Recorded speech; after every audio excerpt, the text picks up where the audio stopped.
ابن عباس رضی اللہ تعالیٰ عنہ فرماتے ہیں کہ پیارے آقا نے فرمایا، جس کا مفہوم ہے کہ جو شخص اپنی صبح ایسے کرے کہ والدین کے حقوق میں اللہ کی فرما برداری کرے، یعنی سمپل اگر ہم اس چیز کو سمجھیں کہ اللہ پاک نے جو والدین کے حقوق ہم پر رکھے ہیں ان کو ادا کر کے ان کو پورا کر کے اللہ پاک کو راضی کرے، تو اس کی صبح ایسے ہوگی جیسے اس کے لیے جنت کے 2 دروازے کھلے ہوئے ہیں۔ اور کوئی شخص اگر ایسا ہو کہ جس کے والدین میں سے ایک نہ ہوں اور ایک ہوں، مثال کے طور پر والد ہوں، اور وہ اپنی صبح ایسے کرے کہ ان والد صاحب کے حقوق میں اللہ کی فرما برداری کرے، تو اس کی صبح ایسے ہوگی جیسے اس کے لیے جنت کا ایک دروازہ کھلا ہوا ہے۔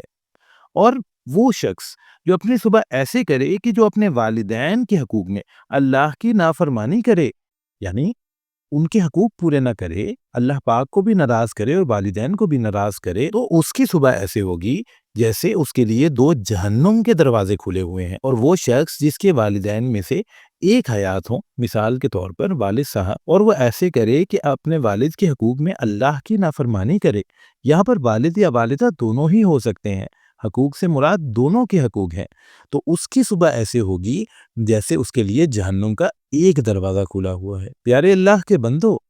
اس چیز کا خیال کریں، یہ زندگی چلو چلائی کا مقام ہے، آج کوئی رشتہ ہے کل نہیں،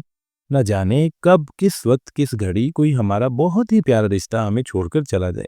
بات دراصل یہ ہے کہ کہیں ایسا نہ ہو کہ بعد میں ہم اس چیز کو لے کر پچھتاتے رہیں کہ کاش تب عزت کر لیتے، تب تھوڑا وقت دے لیتے، تب تھوڑی سی خدمت کر لیتے، تھوڑا سا اور پیار کر لیتے، کیونکہ یہ وقت جو ہے نا یہ کبھی مڑ کر نہیں آتا۔ آج تک میرا نہیں خیال کسی نے دیکھا ہو کہ وقت بھی واپس آیا ہو، یہ وقت واپس نہیں آتا، یہ ایک ہی دفعہ ملتا ہے۔ اگر میں اور آپ قدر کر لیں گے تو کل کو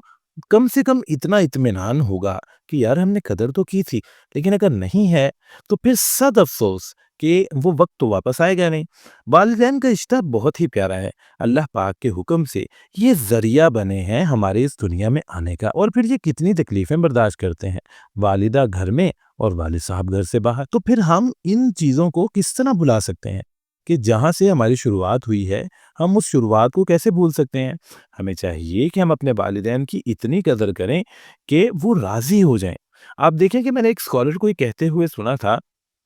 کہ اگر والدین کوئی ایسا حکم دیتے ہیں، کوئی ایسی آپ کے اوپر چیز لاگو کرتے ہیں جو اسلام کے خلاف ہے، تو پھر بھی آپ انہیں جھڑک نہیں سکتے، آپ ان سے غصے سے بات نہیں کر سکتے، آپ انہیں آنکھیں نہیں دکھا سکتے، آپ انہیں غصے سے بول نہیں سکتے، بلکہ ادب سے آپ ان سے معذرت کر سکتے ہیں کہ کیونکہ یہ بات اللہ اور نبی پاک صلی اللہ علیہ وآلہ وسلم کی رضامندی کے خلاف ہے، تو اسی وجہ سے میں اس بات کو پورا نہیں کروں گا، یہ دین اسلام کے خلاف ہے اور یہ گناہ کا کام ہے۔ یہ اس طرح ہی کہہ سکتے ہیں، ہم اس کے لیے کوئی نیا انداز نہیں بنا سکتے۔ تو خدا را ہمیں چاہیے کہ ہم اپنا یہ جو لب و لہجہ ہے اور یہ جو طریقہ ہے ان سے ملنے کا، ان کی بات سننے کا، ان کا رام کرنے کا، اسے تھوڑا چینج کریں، اسے تھوڑا محبت والا کریں۔ دیکھیں اگر ایک انسان اپنے والدین کے ساتھ ہی صحیح نہیں ہوگا تو میرا نہیں خیال کہ وہ کسی اور کے ساتھ بھی صحیح ہوگا، اور اگر ہوگا بھی صحیح تو کیا سمجھتے ہیں آپ کہ وہ انسان ٹھیک ہوگا؟